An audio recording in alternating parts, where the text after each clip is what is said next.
No, you didn't press the button. So anyways, the way you use this, normally when you're loading a magazine, you actually have to press the round down and then you're pressing on top of it. Well, when you start getting past 5, especially for females, you start getting 6, 7, 8, 9, 10, it gets a little rough. And so this assist with the Aplula is really nice. It's cool. This is a thing that most people don't even notice.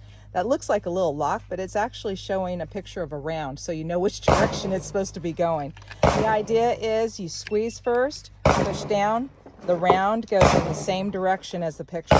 Let go. And that's it.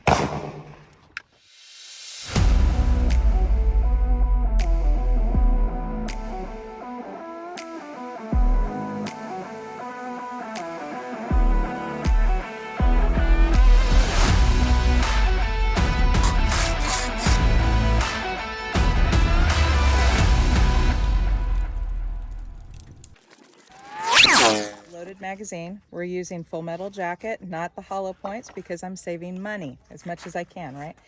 So these are my target rounds. When I place this magazine on my body, I want it facing the exact same way, because this is all about muscle memory. Everything that we teach has to do with muscle memory. Even when we're starting with our brand new people, some of the movements that we have them do, they'll look at us and they'll say, why are you making me put my hand on my stomach while I'm actually reaching for the gun? And we have to tell them, you know what, right now, it's not that big of a deal. But at step 20 of your journey in coming out of the holster, you're gonna see the necessity of that. So it's the same thing with learning how to index the magazine. This has to do with more like step 50 of their journey when they're getting ready for emergency reloads.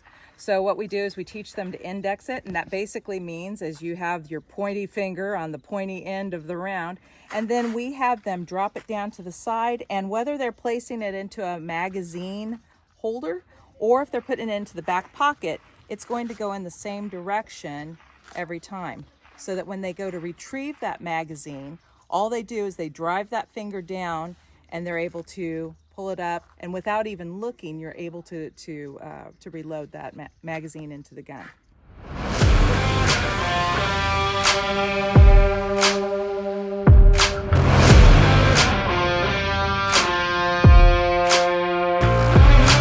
If you like what you see in this video, make sure you hit that like button, share it, and subscribe. Don't forget to hit the notification bell so every time a new video drops, you'll be notified. You can also reach us through Instagram, Facebook, and by email. And all that information can be found in the description box below. When they come up to the line, first of all, we are on a walk-up range. And so with a walk-up range, what that means is our firing line is fluid. And if you are shooting with other people, what we have to do is we've got to make sure that nobody is in front of us that is shooting with us, or nobody is shooting with us. Because now with that staggered line, you end up having, you have potentially, a dangerous situation where you are no longer being safe, because you've got to be sure of the direction that you're shooting. Always shoot in a safe direction, right? So once they get them up onto the line, we're going to show them how to do that. Make sure that they're in a proper firing line. Then I'm going to show them how to retrieve the gun out of the holster. We always tell them that support hand is going to go to the stomach. In fact, for this match, I can turn around and show you guys this. So it's going to come to the stomach. I'm not going to draw my gun, so I don't want you guys to get antsy about this. Their firing hand is going to go directly to the gun. One of the things that I tell them is I want to see this index finger right here. I actually want to see it up high. A lot of people like to say their index finger low when they're indexing the gun and not actually placing it onto the trigger. But that actually causes problems later down the line as speed starts to come into the equation. The chances of you actually grabbing where that trigger is and then getting yourself a racing stripe is very real. So what we do is we teach them, get it high up on the slide. You want to think in terms of that the finger is kind of pointing towards your toe or slightly in front of it. So support hand comes to the stomach, and you go, that seems so dumb. Why would you do that? That doesn't make sense. Well, once again, as you learn how to draw, as this gun comes up and out, if you have your hand loose out here, it's very easy, once again, to have this hand go a little bit faster than this one, and then you ventilate your hand. So that's also not a good deal, unless you're just wanting to, you know, I don't know, would that be a new like pirate thing or whatever? I can see through my hand or whatever. Whatever. What is it? They've got a picture like that that shows the eye in the hand. Maybe that's how that happened. Anyways, so this is all step one right here. In fact, what I'll do is let me camp myself a little bit. So the step 1, 2 is just bringing it straight up. And when we talk about straight up, we actually get ourselves almost what I call a chicken wing. It should feel somewhat uncomfortable because what we're trying to do is we're trying to clear this holster right here. Step 3, you drop that elbow and the whole thing rotates. It's like this big old pivot. And now what's nice is right here in a close encounter situation, if Mr. Bad Guy was, 2 to 3 feet away from me, for instance, I'll come up here to this target. Just like that. Without having it in, I could shoot this target pretty confidently, right? But that's all part of that draw that sets you up for that you could, if you needed to, you could make an instinctive shot right here and be confident that you're going to hit your target. Even though my gun has the slide locked back, we still take them through these steps because what I'm doing is I'm just going to present them to the low ready. So here we go. We have step 1, step 2, step 3.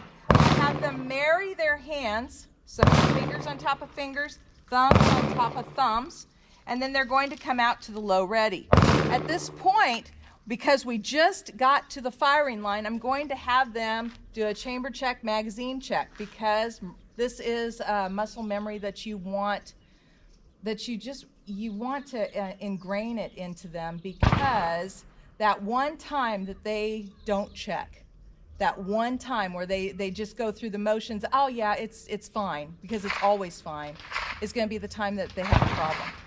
So we're chamber checking. I'm checking to make sure that there is nothing in the chamber. I'm also checking to make sure that there is nothing in the magazine. As I'm doing this, I'm actually pressing the magazine release. At this point, I can either load up or I can release for dry fire. We always start with dry fire. So for kicks and grins, I'm going to go ahead and set up in a dry fire situation and release my slide and come back to the holster. So as I do that, I'm separating my hands again. I'm just backing up through the steps. I'm back here at step 3. I'm rotating down to step 2. I'm looking where I'm going, and I am drifting that finger away from the holster because I don't want this finger anywhere near that trigger, right? So once again, we start with the draw from the holster. Step 1, step 2, step 3. So here comes step 4. Step 4 is kind of interesting. You marry up those hands, and we marry close to the body. Once again, we don't want it happening out here because it's just too easy for this hand to get ahead of the game. So they marry up together. You bring it up to eye level. This is something that a lot of, I've not necessarily seen a lot of instructors teach. But basically what you do is if you come up in this 7 movement, or an upside down L, or an elevator, maybe it's more of a wonkavator because you end up pushing out. But what happens is if you bring it up close to your eye level here and close to your face, you now have all of this time to line up your sights as you are coming out onto target.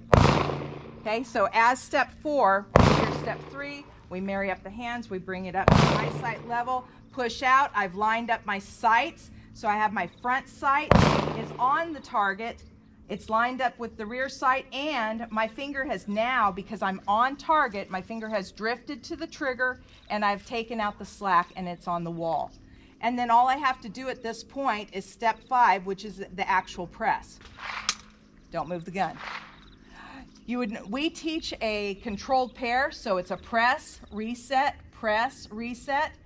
When I come off the trigger, finger comes off the trigger.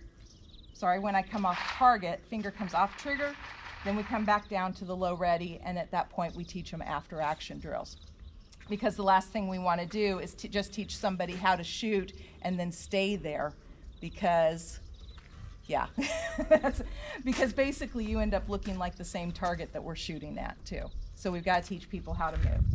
When they're coming back to their holster, they are going to do the exact same thing that we did earlier. But at this point, I'm going to load up. So I'm going to reach behind me and drive that finger down the back in front of my magazine. You'll notice that even though I'm turning around, my gun is staying downrange. Bring up the magazine, insert it firmly into the gun, rack the slide. I do another chamber check, magazine check, just because I'm not in a hurry right now. So I'm pulling this slide back just enough to be able to see the shiny. If I pull it back too far, I'm gonna lose a round, and that sucks. Don't do that. And then I pull onto the magazine, make sure that it's not coming out.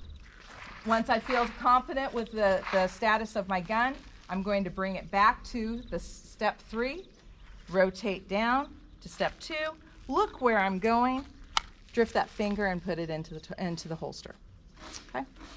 So let's scoot over just a little bit. So then, because I don't want to do center mass on the woman, that just would be really bad. All right, so here we go.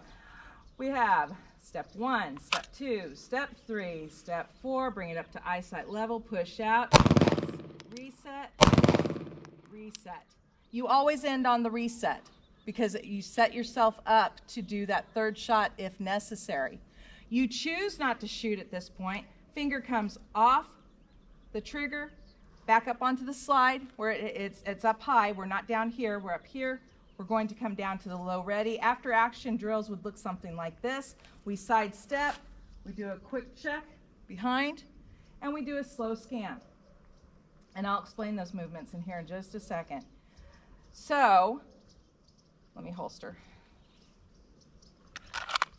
The side step in this closed situation like this,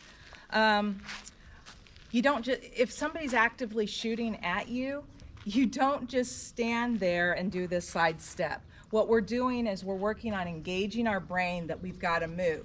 But because we're on this target, me running around with a gun is going to get really exciting for a lot of people. Okay, so even though if you can look and you see like this wall, I'm going to be running to cover, which would probably, if I could, get around one of these walls to try to get to that cover, or maybe back behind one of the cars. But once again, that's going to raise the caretaker's blood pressure and everything else, so we don't do that. But what we can do is we can say, brain, we've got to move. We take the side step. We do a quick check, so we're actually looking behind us.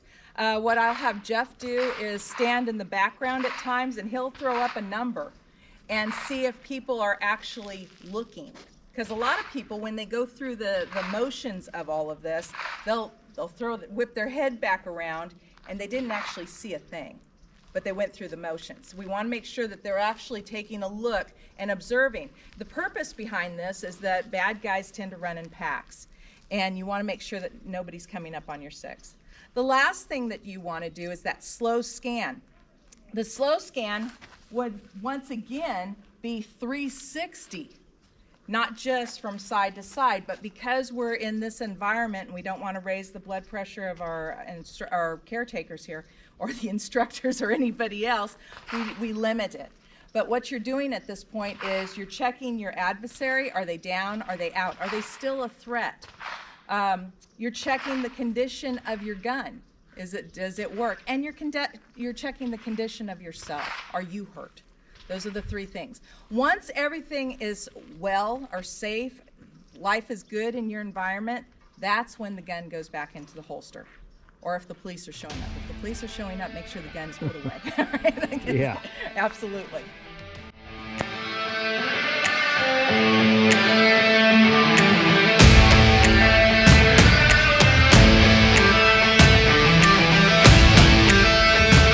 One of the things that we should cover,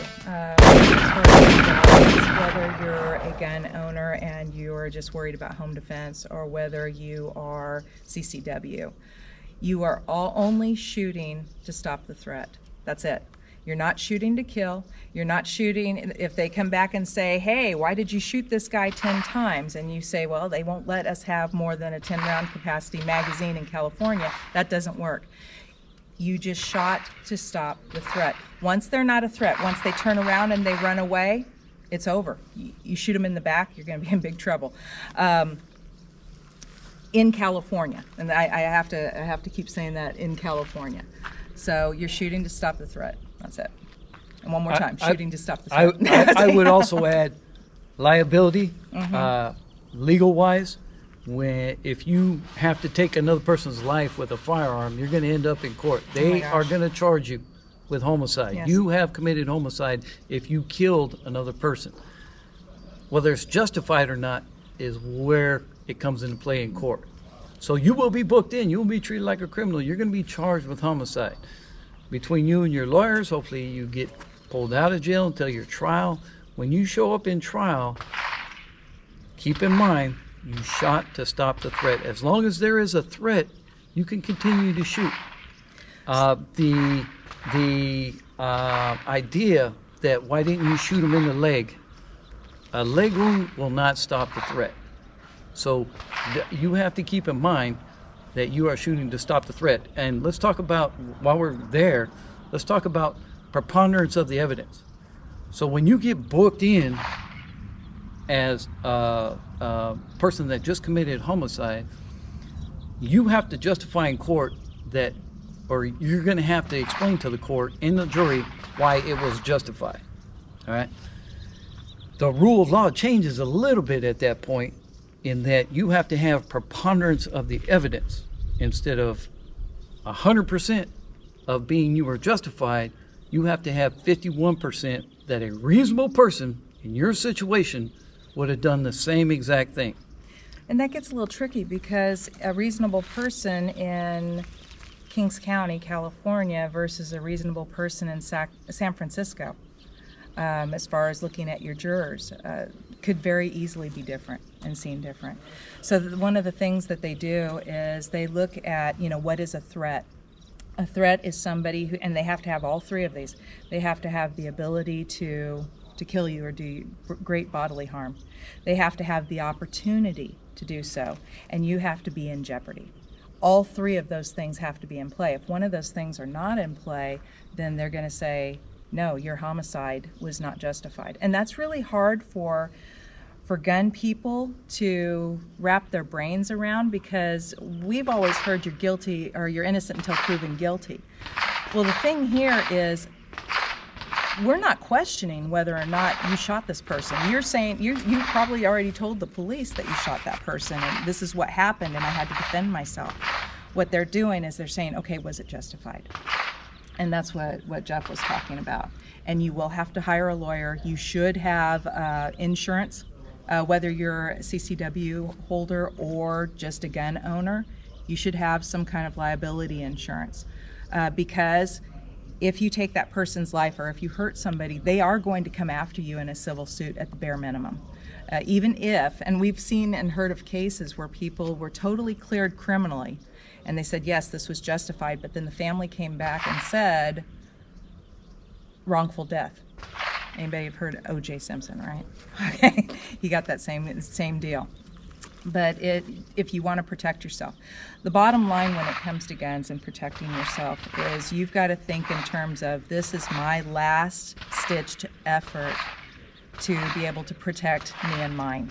If I don't do something, I'm going to die here. And that's the mindset that you have to have. We talk about the shark tank all the time. What would you you've got a bunch of man-eating sharks in this tank. What would you jump into the shark tank for? Your wallet? Heck no. No, I'm not doing that. Your kid? In a heartbeat. And so that when you start looking at when would I actually use my gun in a situation, you got to think of the shark tank. And you might want to consider having other ideas, other plans of attack for a less than lethal situation, so that you're not getting caught up and losing everything. So a little addition to that is this. What I would add to that is you stand to lose everything, even though you were justified in that shooting. And when I say that, think about the liabilities involved. First of all, you're going to get treated like a criminal. You're going to get booked in. That is going to be made public. There's no covering that up. So in your community, you're going to be known as the guy that shot the guy. Think about it. How many news reports have you seen where poor Johnny was just going to church and this guy shot him, right? So you're going to be that guy. You stand the chance of getting a very bad reputation, death threats at your house. You might have to change communities at that point. You're going to end up in trial. There's going to be a lot of lawyers, You're going to go through great expense in trying to defend that case. The whole thing is this. Is there a way to avoid that situation, right? We talked about it a little bit earlier, the mindset, right? The mindset, situational awareness. If I know I'm getting myself into a bad situation and there's a way out, avoid all of it. The only gunfight we can guarantee you to win is the one you're not in, the one you're not there for. That's the only one we can guarantee you to win. So we've had a good time out here at Lemoore Sportsman's Club with Jeff and Marni Watkins. Thank you guys for having us out. We really appreciate it.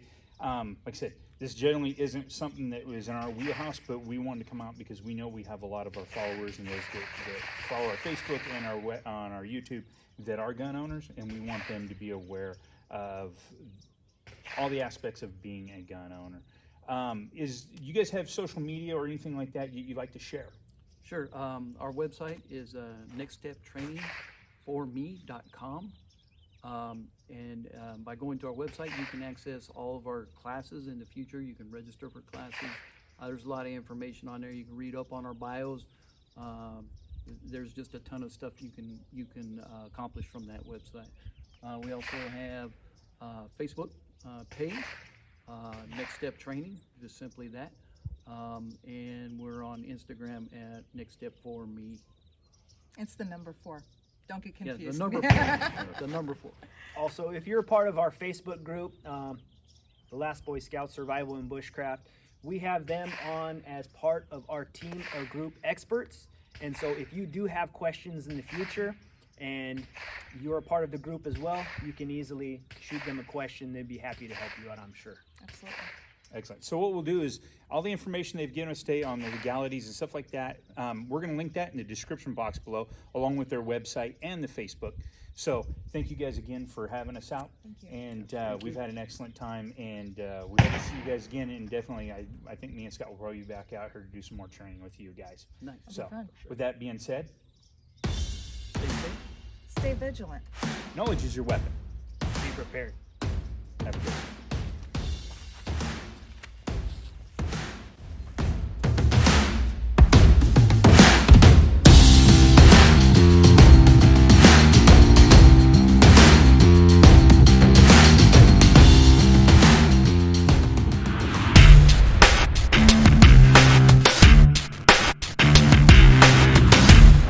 Is it on right now? It's running. Okay, So cool. good, you'll have a blooper.